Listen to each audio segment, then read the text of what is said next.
Hello friends, मैं Amit Kumar golden India education अब YouTube channel पर आप सभी का स्वागत करता हूं। आज मैं आपके लिए लेकर के आया हूं कुछ इंपॉर्टेंट क्वेश्चंस जो आपको आने वाले एग्जाम्स जैसे कि ईएसआईसी, सीआरपीएफ जैसे एग्जाम्स में काफ़ी हेल्प प्रोवाइड करेंगे। अगर आपको हमारा वीडियो अच्छा लगे तो वीडियो को ज़्यादा से ज़्यादा अपने दोस्तों तक शेयर करें, और अगर आप हमारे यूट्यूब चैनल पर नए हो तो चैनल को सब्सक्राइब करें, साथ ही बेल आइकन को दबा दें जिससे आने वाली वीडियो की नोटिफिकेशन आपको मिलती रहे। तो चलिए शुरू करते हैं आज का क्वेश्चन सेशन। आज का अपना फर्स्ट क्वेश्चन है, which of the following is transmitted by rodents, यानी कि इन माइक्रो ऑर्गेनिजम्स में से कौन सा माइक्रो ऑर्गेनिज्म रोडेंट्स के थ्रू ट्रांसमिट होता है। इसका ऑप्शन ए है नोवाक वायरस, बी ऑप्शन है हेपेटाइटिस ए, ऑप्शन सी है पोलियो, और डी ऑप्शन है इबोला। तो इस क्वेश्चन का करेक्ट आंसर क्या होगा? Option D, Ebola. इबोला जो वायरस है वो रोडेंट्स के थ्रू ट्रांसमिट होता है।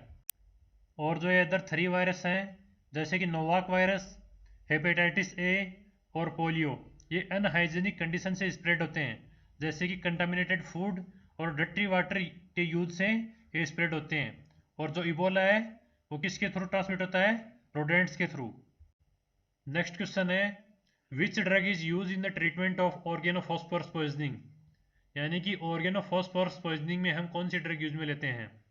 इसका ऑप्शन ए है adrenaline, B option diazepam, option C है एन एसिटाइल सिस्टीन, और डी ऑप्शन है एट्रोपिन सल्फेट।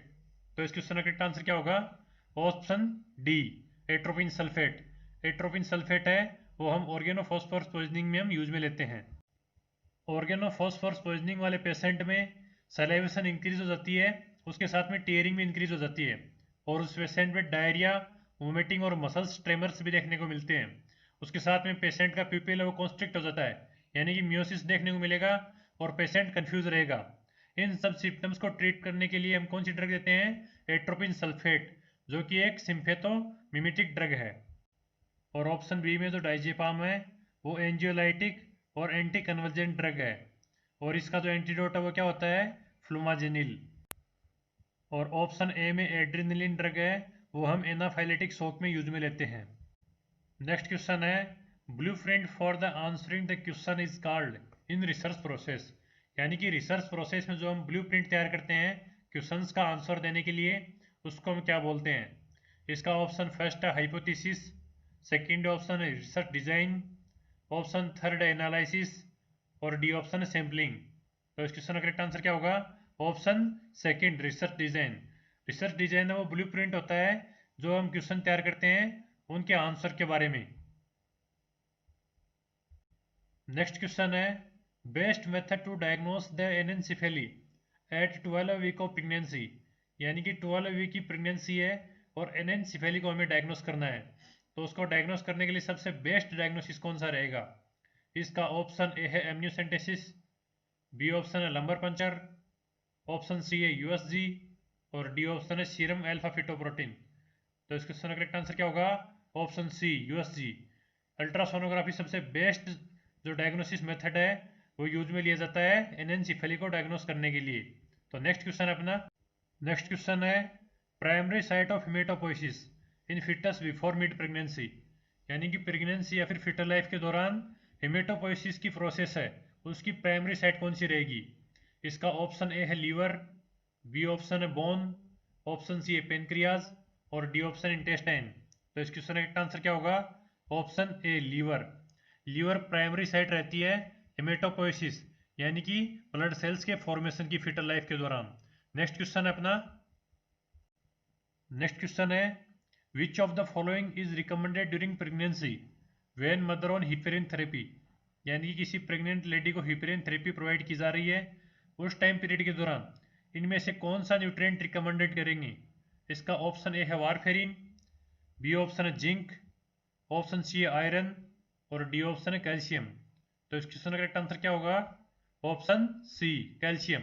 हिपेरिन थेरेपी के दौरान कैल्शियम का रिकमेंडेशन किया जाता है, क्योंकि हिपेरिन थेरेपी में ब्लीडिंग की चांसेस इंक्रीज हो जाएंगे, या फिर हिपेरिन ब्लीडिंग की टेंडेंसी को इंक्रीज करता है, इसलिए हम कैल्शियम का प्रिस्क्रिप्शन करेंगे, क्योंकि कैल्शियम है वो ब्लीडिंग की टेंडेंसी को डिक्रीज करता है।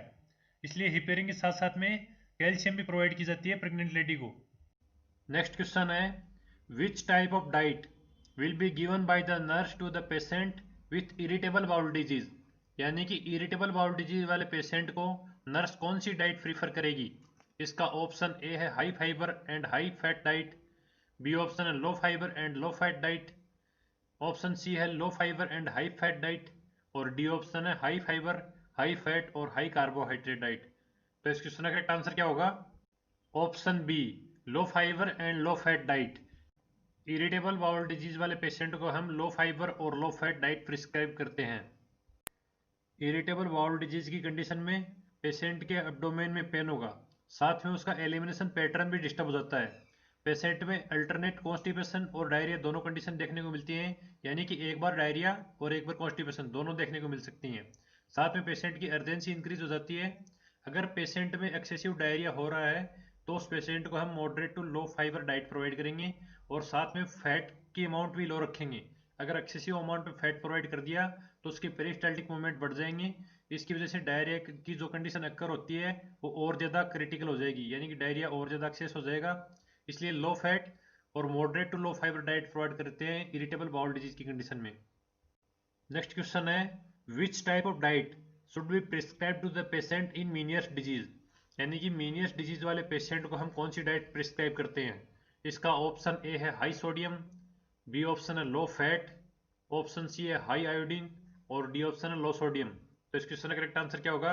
ऑप्शन डी, लो सोडियम डाइट। मीनियस डिजीज वाले पेशेंट को हम लो सोडियम डाइट प्रिस्क्राइब करते हैं। मीनियस डिजीज कंडीशन में एपिसोड ऑफ वर्टाइगो की कंडीशन देखने को मिलती है और मीनियस डिजीज वाले पेशेंट का सबसे पहले 1 ईयर इफेक्ट होता है, उसके बाद में अनदर ईयर भी इन्वॉल्व हो जाता है। अगर पेशेंट स्मोकिंग करता है और हाई साल्ट डाइट है वो इंक्लूड करता है, अगर या फिर अदर कोई इन्फेक्शन उसकी बॉडी में हो रखा है तो कंडीशन और भी वर्स हो सकती है। नेक्स्ट क्वेश्चन है, patient with prolong neutropenia lasting more than 10 days are at the risk for which infection, यानी कि किसी पेशेंट को न्यूट्रोपीनिया हो रखा है और 10 दिन से ज़्यादा हो चुके हैं लगभग, तो उस पेशेंट को कौन सी रिस्क है वो मैक्सिमम हो सकती है या फिर कौन सा इन्फेक्शन उस पेशेंट की बॉडी को अटैक कर सकता है? इसका ऑप्शन ए है herpes simplex virus, B option है pneumocystis carinii infection, option C है ओरल कैंडिडियल इन्फेक्शन और डी ऑप्शन है ट्यूबरकुलोसिस। तो इस क्वेश्चन का करेक्ट आंसर क्या होगा? Option B, pneumocystis carinii infection. Pneumocystis jirovecii या फिर न्यूमोसिस्टिक कैरिनी, ये अपॉर्चुनिस्टिक फंगल इन्फेक्शन है जो कि इम्यूनो कॉम्प्रोमाइज पेशेंट के लंग्स को इफेक्ट करता है। जैसे कि न्यूट्रोपीनिया का पेशेंट है, उसकी इम्यूनिटी वो वीक होती है, तो उस पेशेंट के लंग्स को इफेक्ट करेगा और वहाँ पे निमोनिया की कंडीशन को क्रिएट करेगा। नेक्स्ट एंड इजी क्वेश्चन है, normal cholesterol level in blood, यानी कि ब्लड में नॉर्मल कोलेस्ट्रॉल लेवल कितना होता है? इसका ऑप्शन ए है 100 to 150 मिलीग्राम पर डीएल, बी ऑप्शन है 150 to 200 मिलीग्राम पर डीएल, ऑप्शन सी है 200 to 250 मिलीग्राम पर डीएल, डी ऑप्शन है 250 to 300 मिलीग्राम पर डीएल। तो इस क्वेश्चन का करेक्ट आंसर क्या होगा? ऑप्शन बी, 150 to 200 मिलीग्राम पर डीएल। नॉर्मल कोलेस्ट्रॉल लेवल कितना होता है अडल्ट में? 150 to 200 मिलीग्राम पर डीएल। अगर 200 मिलीग्राम पर डीएल से ज़्यादा कोलेस्ट्रॉल लेवल हो जाता है तो वो कोरोनरी आर्टरी डिजीज की कंडीशन के चांसेस को इंक्रीज कर देता है। नेक्स्ट क्वेश्चन है, a client has been diagnosed with pernicious anaemia, in planning care for the client a nurse anticipates that the client will treated with, यानी कि किसी पेशेंट को पर्नीशियस एनीमिया हो रखा है तो उस कंडीशन को हम किस थिंग के थ्रू ट्रीट कर सकते हैं, यानी कि इन ऑप्शंस में से कौन सी थिंग प्रोवाइड करेंगे ताकि उसका पर्नीशियस एनीमिया ट्रीट हो सके? इसका ऑप्शन ए है थियामीन, बी ऑप्शन है आयरन, ऑप्शन सी है विटामिन बी 12 है और डी ऑप्शन है फोलिक एसिड। तो इस क्वेश्चन का करेक्ट आंसर क्या होगा? ऑप्शन सी, विटामिन बी 12 है, यानी कि विटामिन बी 12 उसको प्रोवाइड करेंगे तो उसका पर्नीशियस एनीमिया ट्रीट हो जाएगा। या फिर एग्जाम में ऐसे भी पूछा जा सकता है, विटामिन बी 12 की डिफिशियंसी से कौन सा डिसऑर्डर होता है? तो विटामिन बी 12 की डिफिशियंसी पर्नीशियस एनीमिया क्रिएट करती है पेशेंट में। और विटामिन बी 12 का अनदर नेम क्या होता है? साइनोकोबालेमाइन। नेक्स्ट क्वेश्चन है, drug of choice of menorrhagia, यानी कि एक्सेसिव ब्लीडिंग या फिर मेनोरेजिया की ड्रग ऑफ चॉइस क्या होगी? इसका ऑप्शन ए है लोसाल्ट्रान, बी ऑप्शन है एम्लोडिपिन, ऑप्शन सी है ओरल कॉन्ट्रासेप्टिव पिल्स और डी ऑप्शन है मेथोट्रिक्सेट। तो इस क्वेश्चन का करेक्ट आंसर क्या होगा? Option C, oral contraceptive pills. Oral contraceptive pills drug of choice है मेनोरेजिया की। नेक्स्ट क्वेश्चन है most common preventable complication of abdominal surgeries, यानी कि एब्डोमिनल सर्जरी वाले पेशेंट में मोस्ट कॉमन प्रिवेंटेबल कॉम्प्लिकेशन कौन सा है? इसका ऑप्शन ए है यूरिनरी रिटेंशन, बी ऑप्शन है एटेलेक्टेसिस, ऑप्शन सी है फ्लूइड एंड इलेक्ट्रोलाइट इम्बैलेंस और डी ऑप्शन है थ्रोम्बोफिलेबाइटिस। तो इस क्वेश्चन का करेक्ट आंसर क्या होगा? Option B atelectasis.